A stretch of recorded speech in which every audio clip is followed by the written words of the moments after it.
Hello दोस्तों, आज की कहानी का नाम है उस काली रात रंजना के साथ। जैसे ही रंजना ऑफिस से आकर घर में घुसी, बहू रश्मि पानी का गिलास उनके हाथ में थमाते हुए खुशी से बोली, माँ जी, 2 दिनों बाद मेरी दीदी अपने परिवार सहित भोपाल घूमने आ रही है। आज ही उन्होंने फ़ोन पर बताया। अरे वाह, यह तो बड़ी खुशी की बात है। तुम्हारी दीदी जीजाजी पहली बार यहाँ आ रहे हैं। उनकी खातिरदारी में कोई कसर मत रखना। बाजार से लाने वाले सामान की लिस्ट आज ही अपने पापा को दे देना, वे ले आएंगे।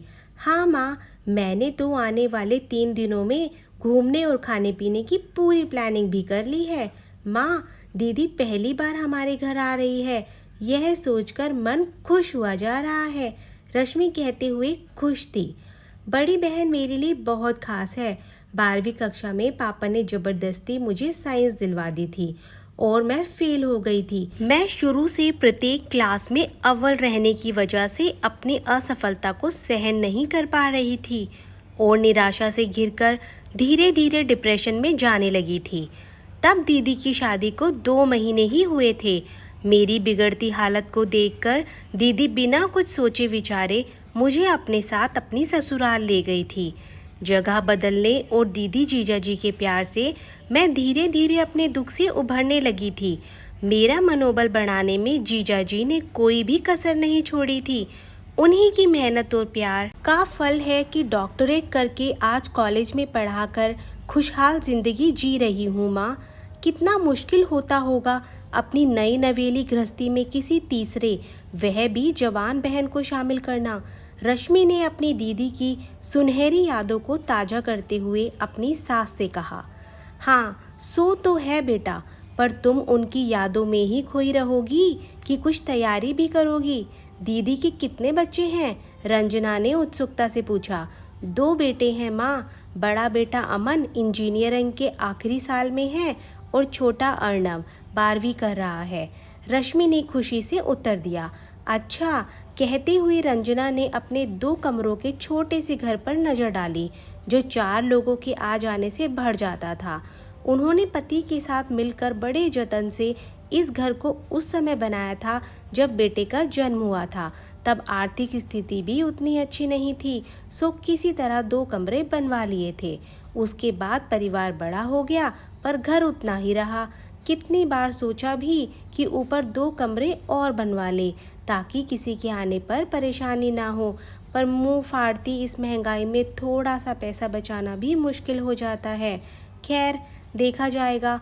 2 दिनों बाद सुबह ही रश्मि की दीदी परिवार सहित आ गई। सभी लोग हंसमुख और व्यवहार कुशल थे। शीघ्र ही रश्मि के दोनों बच्चे 12 वर्षीय ध्रुव और 8 वर्षीय ध्वनि दीदी के बेटों के साथ घुल मिल गए। आदमी लोग देश विदेश की चर्चाओं में व्यस्त हो गए। वहीं रश्मि और उसकी दीदी किचन में खाना बनाने के साथ साथ गप्पों में लग गई। रंजना खुद भी नाश्ता करके अपने ऑफिस के लिए रवाना हो गई। नहा धोकर सबने भरपेट नाश्ता किया। रश्मि ने खाना बनाकर पैक कर लिया ताकि घूमते फिरते भूख लगने पर खाया जा सके। पूरे दिन भोपाल घूमने के बाद रात को खाना सबने बाहर ही खाया। माता पिता के लिए खाना रश्मि के पति ने पैक करवा लिया था। घर आकर ताश की महफिल जम गई, जिसमें रंजना और उनके रिटायर्ड पति भी शामिल थे। रात में हॉल में जमीन पर सबके बिस्तर लगा दिए गए। सभी बच्चे एक साथ ही सोए, बाकी सदस्य भी वहीं एडजस्ट हो गए। रश्मि की दीदी ने पहले ही साफ कह दिया था कि मम्मी पापा अपने कमरे में ही लेटेंगे ताकि उन्हें कोई डिस्टर्ब ना करे। अपने रात्रिकालीन कार्य और दवाइयाँ इत्यादि लेने के बाद जब रंजना हॉल में आई तो कम जगह में भी सबको इतने प्यार से लेटे देखकर उन्हें बड़ी खुशी हुई। अचानक बच्चों के बीच ध्वनि को लेटे देखकर उनका माथा ठनका।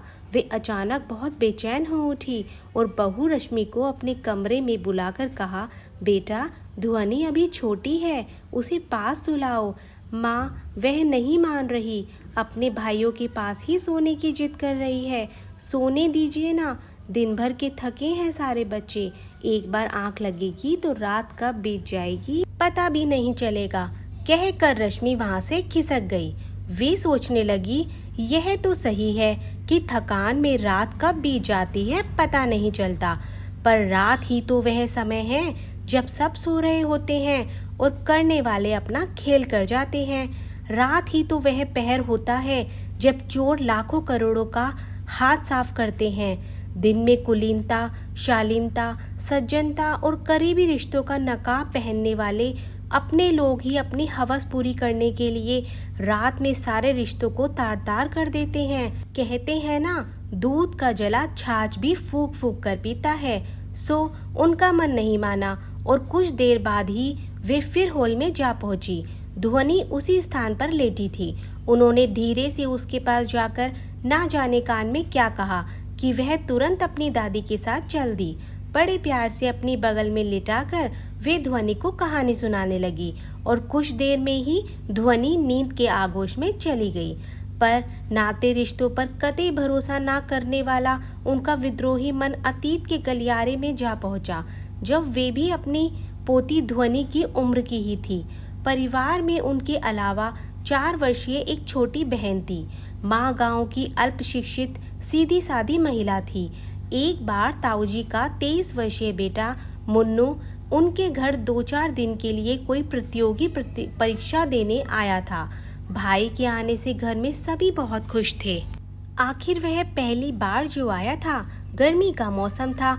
उस समय कूलर एसी तो होते नहीं थे, सो माँ ने खुले छोटे से आंगन में जमीन पर ही बिस्तर लगा दिए थे। वे अपने पिता से कहानी सुनाने की जिद कर रही थी कि तभी भाई ने कहानी सुनाने का वास्ता देकर उसे अपने पास बुला लिया। वह भी खुशी खुशी भैया के पास कहानी सुनते सुनते सो गई। आधी रात को जब सब सोए थे, अचानक उन्हें अपने निचले वस्त्र के भीतर कुछ एहसास हुआ। कुछ समझ नहीं आने पर वे अचकचाई और करवट लेकर लेट गई। कुछ देर बाद भाई ने दोबारा उन्हें अपनी ओर कर लिया और वही कार्य फिर से शुरू कर दिया।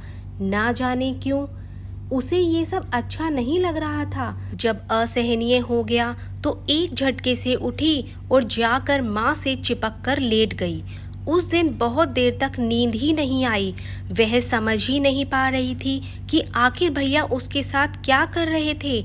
8 साल की बच्ची क्या जाने कि उसके चचेरे भाई ने उसके साथ दुष्कर्म करने का प्रयास किया था। उस समय मोबाइल, टीवी और सोशल मीडिया तो था नहीं जो माँ के बिना बताए ही सब पता चल जाता। यह सब तो उसे बाद में समझ आया कि उस दिन भाई अपनी ही चचेरी बहन के साथ। छी, सोचकर उसका मन आज भी घृणा से भर उठता है। अगले दिन सुबह माँ ने पूछा, क्या हुआ, रात को उठकर मेरे पास क्यों आ गई थी? उसे समझ ही नहीं आया कि क्या कहे, सो वह कुछ नहीं ऐसे ही कहकर बाहर चली गई। उस समय तो क्या, वह तो आज तक माँ से नहीं कह पाई कि उनके लाडले भतीजे ने उसके साथ क्या किया था। पर क्या वह उस समय माँ को बताती तो माँ उसकी बातों पर भरोसा करती? शायद नहीं, क्योंकि माँ की नज़र में तो वह बच्ची थी और मुन्नू भैया उनके लाडले भतीजे। उस जमाने में माँ बेटी में संकोच की एक दीवार रहती थी। वे इतने खुलकर हर मुद्दे पर बात नहीं करती थी जैसे कि आज की माँ बेटियाँ करती है। वह कभी किसी से इस विषय में बोल तो नहीं पाई, परंतु पुरुषों और सेक्स के प्रति एक अनजाना सा भय मन में समा गया। पुरानी यादों की परतें थी जो कि धीरे धीरे खुलती ही जा रही थी। समय बीतता गया। जब उन्होंने जवानी की दहलीज पर पैर रखा तो माता पिता को शादी की चिंता सताने लगी।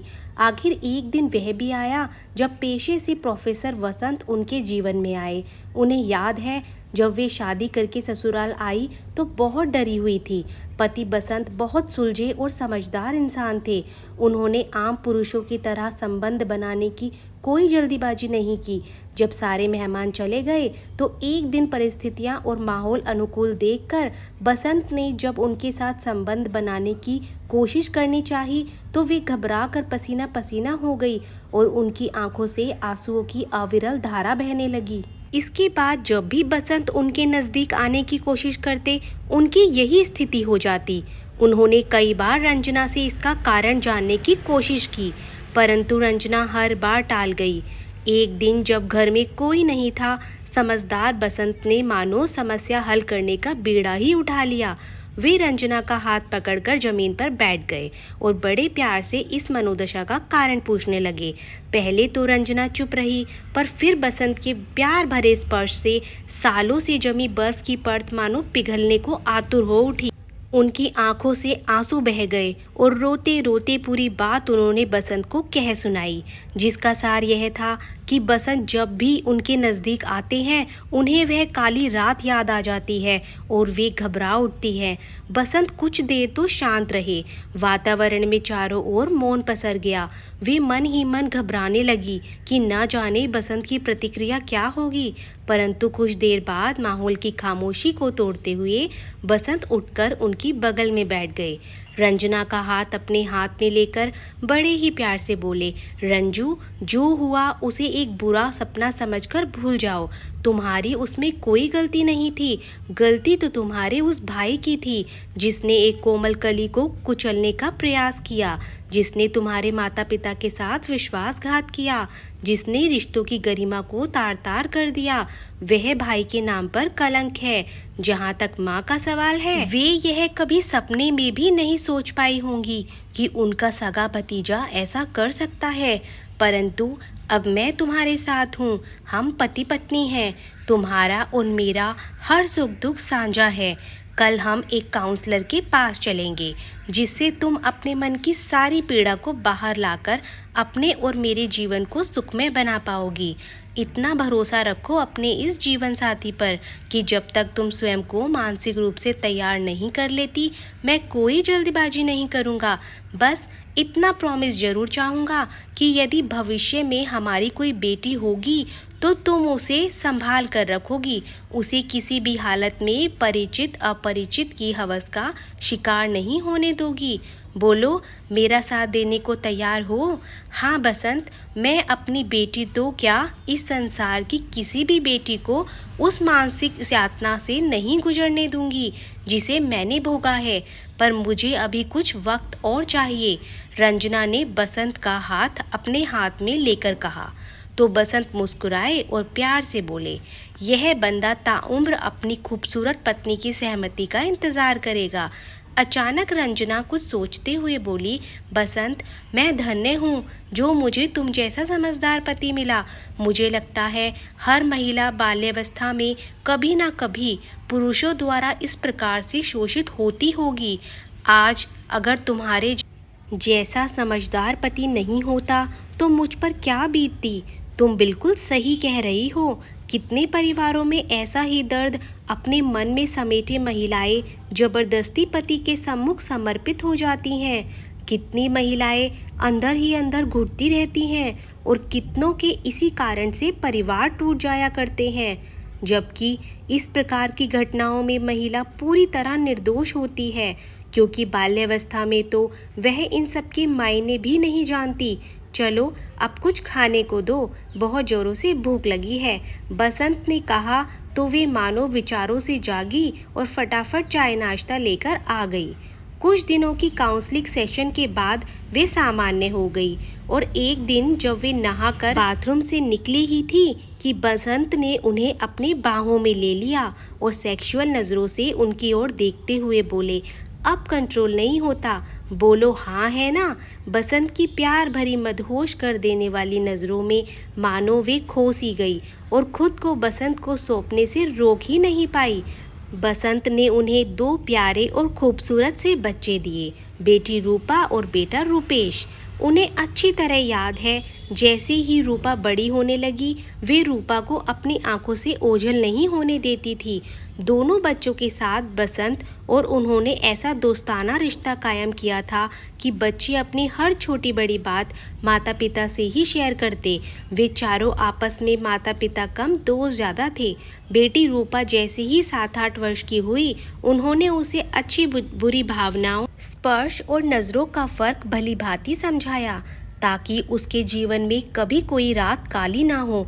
सोचते सोचते कब आंख लग गई उन्हें पता ही नहीं चला। सुबह आंख देर से खुली तो देखा कि सभी केरवा डैम जाने की तैयारी में थे। वे भी फटाफट तैयार होकर ऑफिस के लिए निकल ली।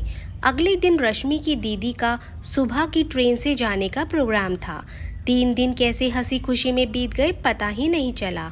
दोस्तों, आपको आज की कहानी कैसी लगी और हमारी कहानी में आपको क्या कमी लगी, प्लीज़ कमेंट बॉक्स में ज़रूर बताएं और अच्छी प्यारी कहानी के लिए हमारे चैनल को सब्सक्राइब करें। Thank you.